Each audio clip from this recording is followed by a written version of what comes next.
Olá, bem-vindo, bem-vinda. Esse é o C6 Investor Talk, um bate-papo com os principais gestores de fundos de investimento do país. A gente faz isso recorrentemente, você encontra todos os nossos vídeos aqui no canal do C6 Bank. Como você já sabe, ou se é a primeira vez vai descobrir agora, o nosso objetivo é trazer informação de qualidade para você poder investir melhor e com mais tranquilidade, que é isso que a gente quer. Bom, a conversa de hoje é com o Albert Munk, ele que é especialista de portfólio da Miles Capital. A Miles Capital é novidade no portfólio do C6 Bank, com o fundo de investimento Miles Virtus. A gente vai descobrir um pouquinho mais sobre o fundo, sobre a asset e sobre cenários econômicos, o que esperar daqui para frente. Bom, obrigado pela participação, pela presença ainda que virtual. Albert, um prazer receber você. Eu já queria começar perguntando um pouquinho sobre a Asset. Conta um pouquinho a história de vocês, né? Como é que ela começou, qual a estrutura atual, quais diferenciais vocês trazem para o mercado. Afinal de contas, por que investir com vocês num cenário em que temos tantas opções de fundos, temos tantas opções de assets? Então eu queria entender a origem de vocês e o que diferenciais vocês trazem para o mercado.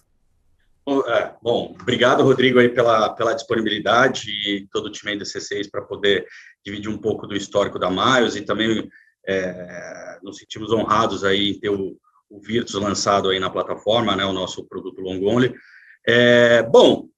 Dividindo um pouco aí a história da Miles, né, a Miles é uma gestora de ações com foco em renda variável, né, fundada lá em 2017, tá, eu sou um dos sócios fundadores, eu sou um portfólio specialist comercial aqui da Miles, tá?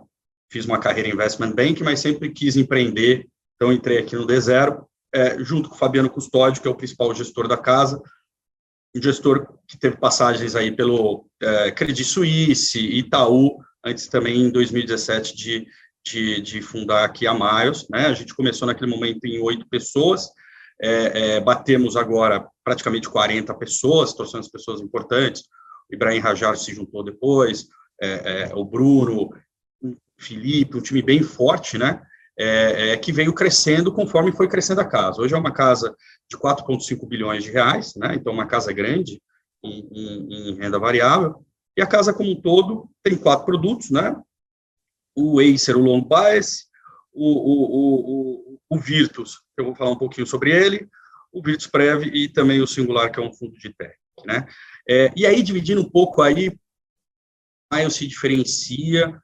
porque nesse ambiente que está todo mundo assim um pouco assustado, a Miles é uma boa escolha e a gente recebe bons feedbacks nesse sentido, tá? O estilo de gestão da Miles se diferencia um pouco da maioria das casas, porque é uma gestão um pouco mais tática, mais ativa, tá?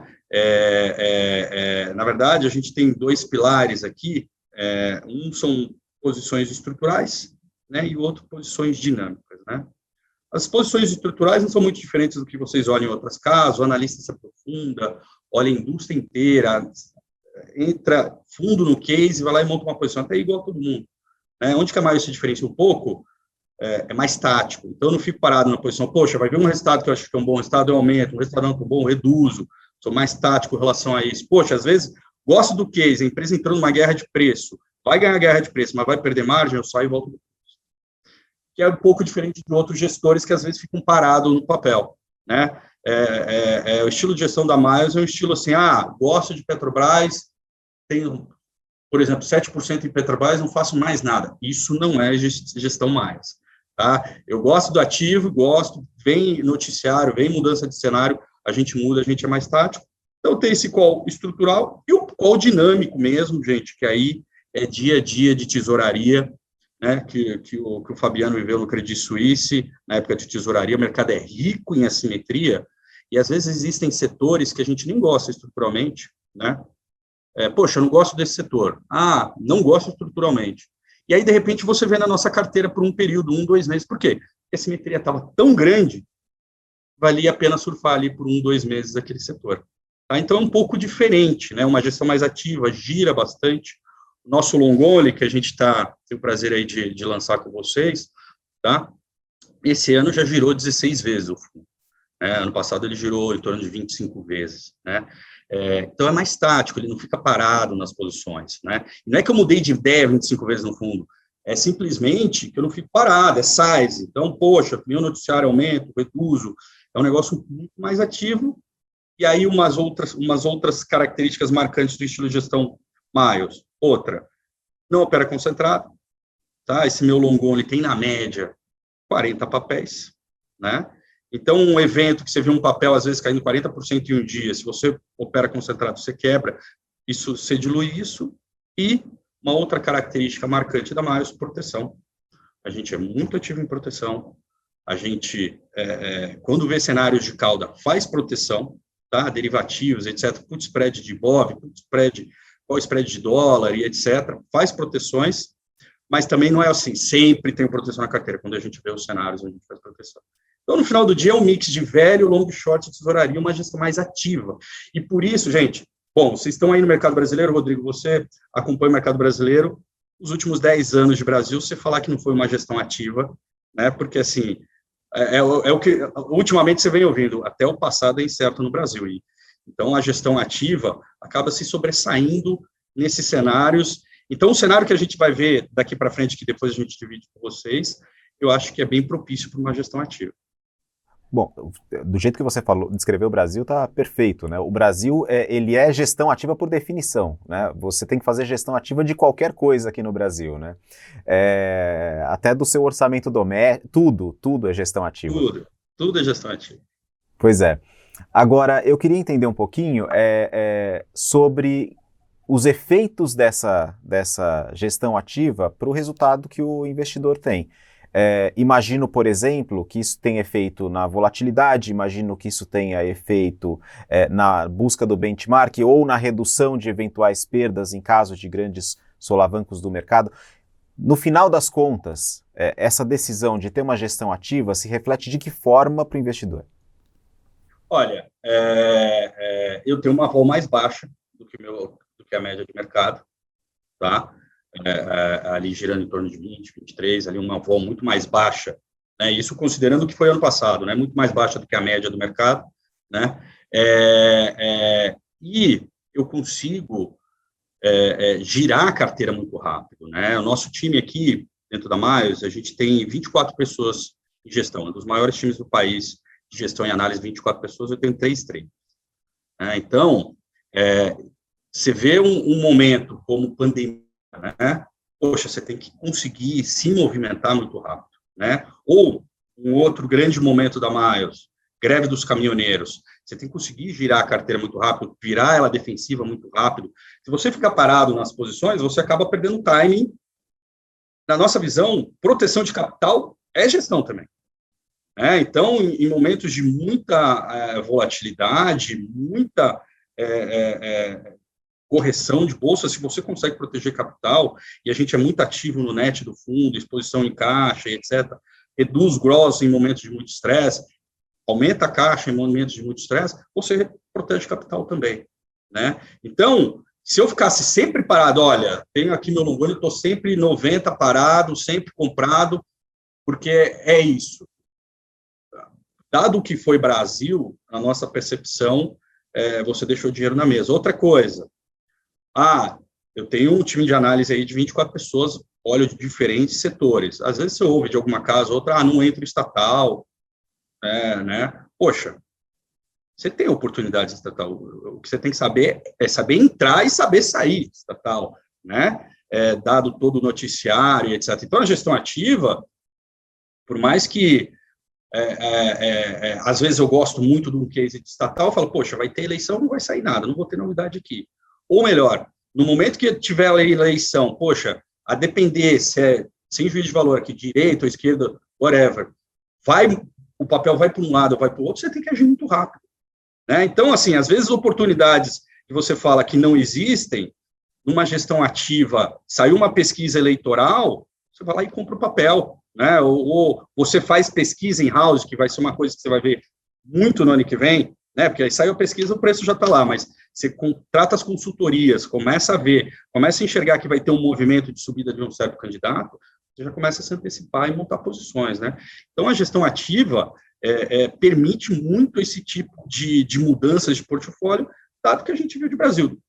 Desde que a gente começou, foi assim, a gente, quando decidiu começar, teve o chamado lá Joesley Day, mas não tinha começado ainda a gerir. Mas assim, pô, já ia começar o projeto vendo a bolsa desabando, mas vamos seguir.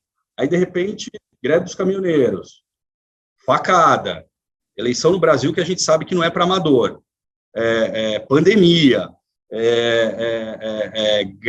guerra entre poderes, manifestação, um monte de coisa, vem se mostrando muito eficiente a gestão ativa, dado que a gente vive no Brasil, né? Num momento, às vezes você tem taxa de juros a 2% que você nunca viu, e de repente ela já vai bater 8, 9 de novo, e aí você fica com aquele assim, o Brasil vai ser aquilo que a gente viu lá atrás, vai ser, né? Então, o qual ativo, na nossa visão, se adapta muito ao que é Brasil.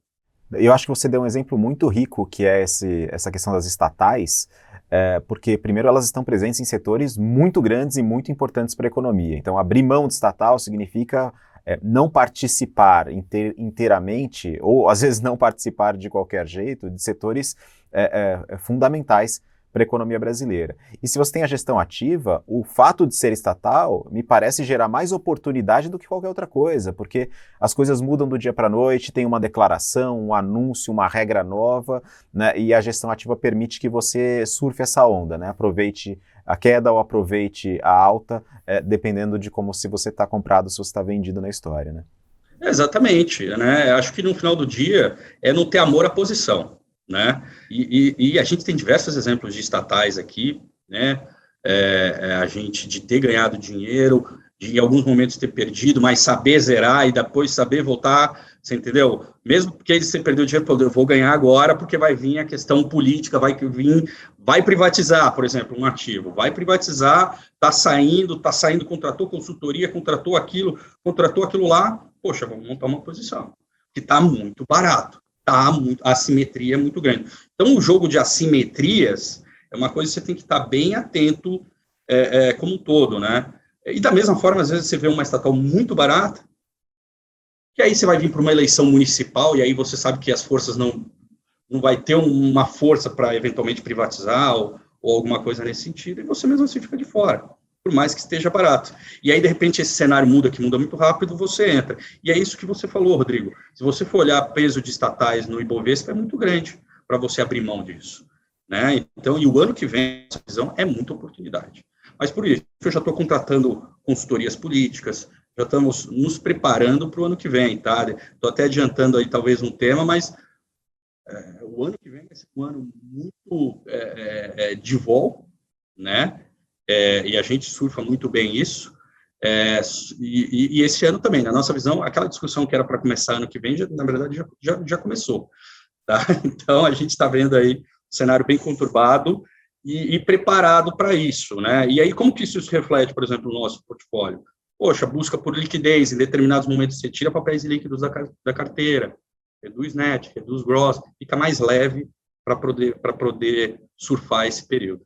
Não, o assunto se impõe, vamos falar disso agora. Vamos falar de conjuntura, assim, porque o cenário atual me parece bastante desafiador, né, para quem investe em renda variável e para vocês que cuidam de recursos de terceiros, né, de investidores que às vezes se assustam com alguns resultados ali, ficam preocupados, né, o investidor, pessoa física, ele está administrando ali o risco dele, mas quando isso é terceirizado para um fundo, às vezes a reação é outra. Como é que vocês fazem a leitura do cenário atual? Cenário atual, a saber, juros subindo, não sabemos até quando, mas a gente sabe que vai subir mais. Inflação muito alta ali, namorando os 2 dígitos, né?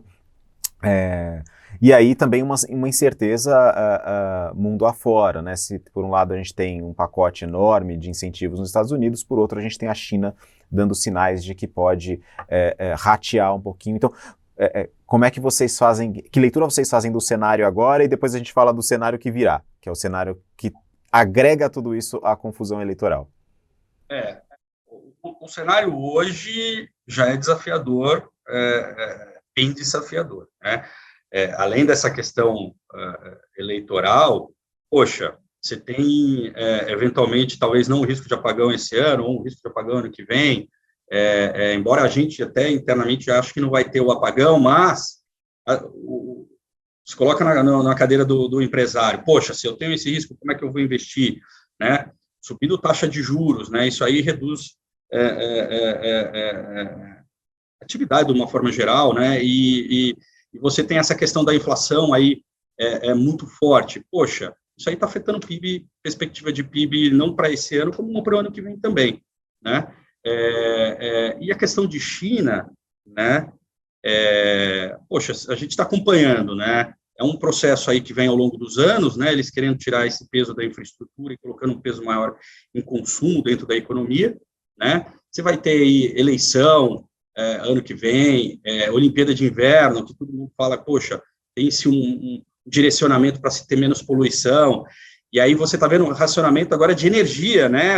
Que é uma novidade, né? Que ninguém nunca tinha ouvido falar, então você tem uma perspectiva de talvez uma desaceleração chinesa, e no caso principalmente do Brasil, o maior parceiro comercial do Brasil hoje é a China, responsável por a maior parte das exportações brasileiras, e não só no caso do Brasil, mas como grande parte do mundo, afeta as expectativas de todo mundo. Então, além desse cenário que a gente ainda vai discutir, desafiador político brasileiro, lá fora não está um céu de brigadeiro, né? Então, por exemplo, na verdade, nos últimos 2, 3 meses aqui, tá? A gente começou a focar em papéis mais líquidos, né? Tiramos bastante papéis líquidos, a gente sabe que a gente tem, né, um global equity dentro da casa, então também esse próprio Virtus, ele aloca parte do patrimônio fora, tá? Ele tem essa flexibilidade, é público geral, né? Aqui um público geral, mas dentro do limite de até 20% poder alocar fora do Brasil, né? Então, também a gente tem essa possibilidade dentro do fundo. E a gente veio acompanhando aí nos últimos 2, 3, 4 meses bastante incerteza aqui no Brasil, que aí, de repente, ganhou força também incerteza lá fora, né? A gente, durante muito tempo aqui na carteira, tinha uma posição grande em commodity no começo do ano. A gente praticamente zerou, um ou outro papel aqui que eu posso dividir com vocês, tá? Muito em função dessa perspectiva de desaceleração chinesa e dessa mudança de shift, né? Que, na verdade, o que eles estão fazendo é uma redução da necessidade do setor de infraestrutura migrando para o consumo, que parece que está indo nesse caminho, né? Mas isso gera uma incerteza muito grande, principalmente o Brasil, que é um grande exportador aí para a China. Então, o cenário externo está desafiador e o cenário interno de atividade, retomada, juros altos, inflação, deixou a gente bem desconfortável para estar de peito aberto. Isso está se refletindo no nosso portfólio, que eu posso dividir para você. Só que a questão política, né, que aí não tem como não fazer o paralelo, Rodrigo, acaba se sobrepondo a tudo, né? Em que sentido? Poxa, por mais que você vê, a taxa de juros está subindo, pô, na teoria ia entrar mais dólar, talvez você teria um dólar que poderia ser potencialmente mais baixo, etc., mas você tem a questão política, você não sabe para que lado vai o Brasil, né? E aquilo que a gente falou, até o passado é incerto, vai que lá na frente surge alguma terceira via, ou vai para a direita, ou vai para a esquerda, ninguém sabe direito o direcionamento que o Brasil vai ter, acaba mexendo nas expectativas de todo mundo e se reflete nos portfólios. Tá? Então, mais do que nunca, a gente está dando um viés muito grande para liquidez, para poder ser ágil, para não ficar preso em papéis, né? É um direcionamento da casa, né? Então, teve bastante papel líquido aí que a gente foi tirando aí nos últimos tempos. Proteções, por exemplo, 3 meses atrás, a gente já estava fazendo proteção para o meio de outubro para o spread de BOV do 120 a 112. Olha como que isso entrou no dinheiro. Né, lá, 3, 4 meses atrás, a gente já estava com medo da questão política de Brasil, então a gente já estava fazendo essa proteção. Né? E todo o tempo a gente fica fazendo esse tipo de direcionamento na carteira, porque o que a gente tem como convicção, não dados não só o cenário de Brasil econômico, perspectiva política, e lá fora, potencial desaceleração chinesa e etc., de vol aí pelo menos um ano aí para frente. E na avaliação de vocês, então, já começou essa influência política sobre o mercado, sobre as expectativas do mercado. A gente não vai esperar 2022 para começar a sentir esse efeito? Na visão de vocês, o que a gente está experimentando agora já tem influência dessa questão política? Já. Tá? A gente já está vivendo isso, né? E você pode ver que as forças, né? Briga entre poderes, direcionamento de alguma no Congresso, direcionamento do próprio executivo. Poxa, estender assistencialismo, ao mesmo tempo outras forças contra, já todo esse viés político na nossa visão dessa uma antecipação de talvez alguma coisa que ia começar em janeiro ou pós-carnaval do ano que vem já está começando agora. Né? Manifestação do dia 7, manifestação a favor, manifestação contra. Essa incerteza, na nossa visão, já está fazendo preço. Tá?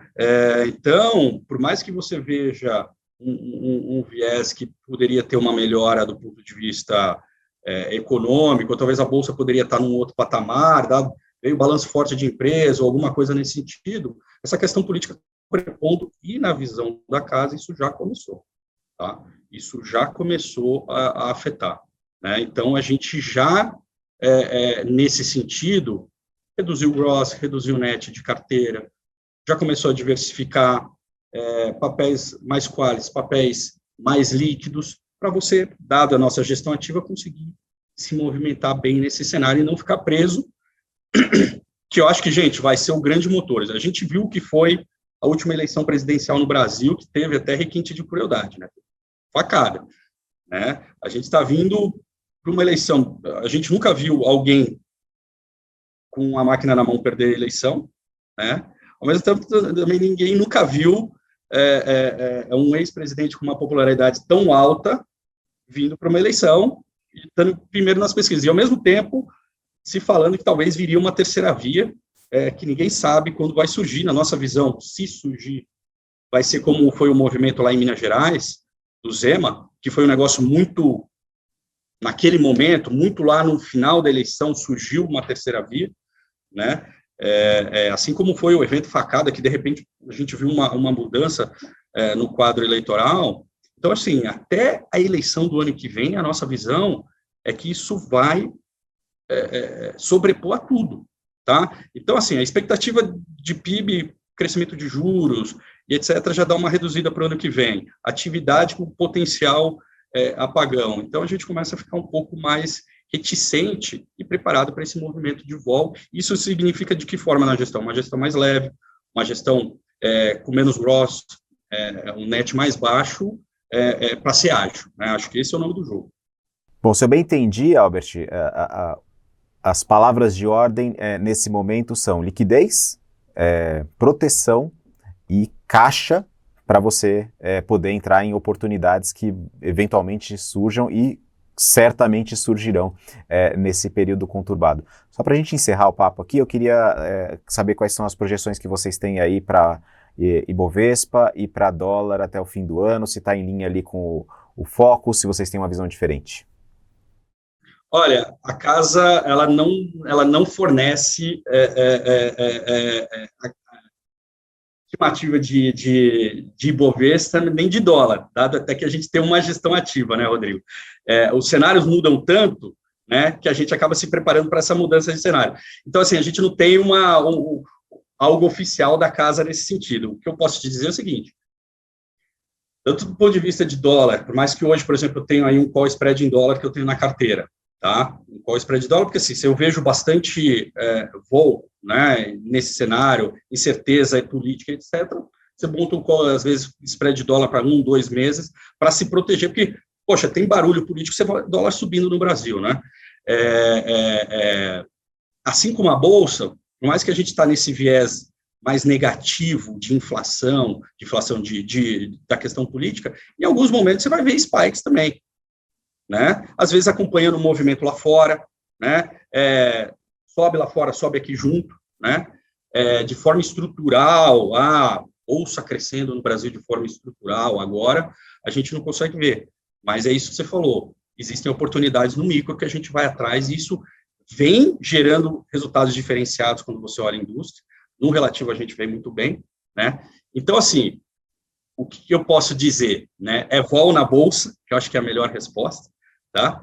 Vol na bolsa, e vou no câmbio. Tá? E aí a gente surfa bem esses cenários. Tá? A gente não costuma marcar targets dentro da casa, embora eu tenha um viés, às vezes, para um mês, para o segundo mês, passa um mês, passa dois, isso aí muda muito rápido. Tá? Então, é um pouco dessa visão, Rodrigo. Maravilha, Albert. Acho que ficou claríssimo. Ficou para mim, imagino que tenha ficado também para quem está assistindo a gente. Bom, eu queria aproveitar essa conversa. A ideia é sempre fazer um bate-papo aqui. Esse bate-papo foi uma delícia, foi muito legal. Então, queria agradecer, dar as boas-vindas de novo à nossa plataforma e colocar aqui o C6 à disposição sempre que vocês precisarem de alguma coisa. Muito obrigado pelo papo. Até uma próxima, a gente vai se falando, e eu agradeço também a você que acompanhou essa conversa. A gente em breve volta com mais um C6 Investor Talk, esse papo descontraído, leve, mas bastante informativo sobre as oportunidades de investimento em fundos aqui no C6 Bank, tá certo? Muito obrigado, Albert, valeu, gente, até a próxima. Gente, obrigado aí pela oportunidade, obrigado pela parceria aí novamente. Valeu.